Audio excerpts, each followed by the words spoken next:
One or two glaciers around the world among thousands which are growing, and it's because of local effects of global warming caused by higher rainfall in those places.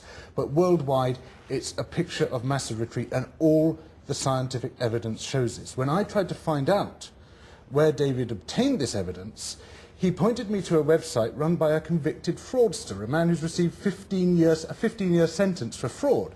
I then followed these figures back and back and back and back, until eventually, having gone through endless dodgy websites, I found one which said that they came from a paper published in Science 16 years ago, 1989. I checked that up. I went through every edition of Science published in 1989. There is no such paper. There were no such figures. These are fraudulent figures, and I'm afraid, David, you've found yourself committing scientific fraud.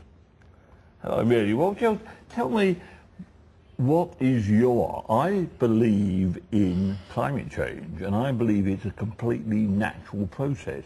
Now, you believe in carbon-forced climate change. Tell me where the evidence is. Well, there is a staggering amount of evidence, literally tens of thousands of scientific papers. Your attempt to produce some counter-evidence actually relied on false data, on what appears to be fabricated data, what appears to be fraudulent data. So, I have to say, David, if you are dismissing the great majority, and I'm talking over 99% of the world's climate scientists, and what they are saying about climate change, you have to have some pretty strong data in order to dismiss that. But what you have dismissed it with is data which has no source and which appears to be completely false. You'll have to do a lot better than that. George, you have been having a go at me for a long, long time. Tell me where the evidence is for carbon-induced global warming. It is a series of models. You can't prove anything with a model. Look at the measurements. Tell me where the measurements are. I have here a statement from the British Royal Society plus 16 other equivalent societies around the world.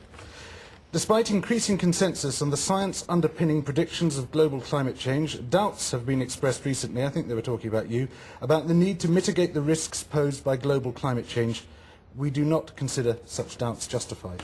And the reason they do not consider such doubts justified is that every time you open Science, every time you open Nature, every time you open any specialist, peer-reviewed journal on climatology, on atmospheric physics, on glaciology, on any of the subjects which show us that climate change is taking place, in every single journal you will find endless papers demonstrating this fact. And they're not based on computer models, they are based on hard empirical evidence. Measurements. Show me where those measurements are that carbon is inducing global warming. David, but there aren't any. You have to be. You take any measurements up in the balloons, they are not. There are hundreds. There are satellite measurements, there are weather balloon measurements, there are scores and scores of them. I swear to you, you have to be willfully blind. Can I just come in here for a moment, because you both agree there is global warming, but you think it's entirely natural. There's got nothing to do with the combustion engine. And you said it is entirely due to the combustion engine. And I say so on the basis of the work of 99-point-something% of the world's climate scientists. I'm not one of the climate scientists. I am a scientist who has taught climate change at university for a long, long time. And if we'd have been sitting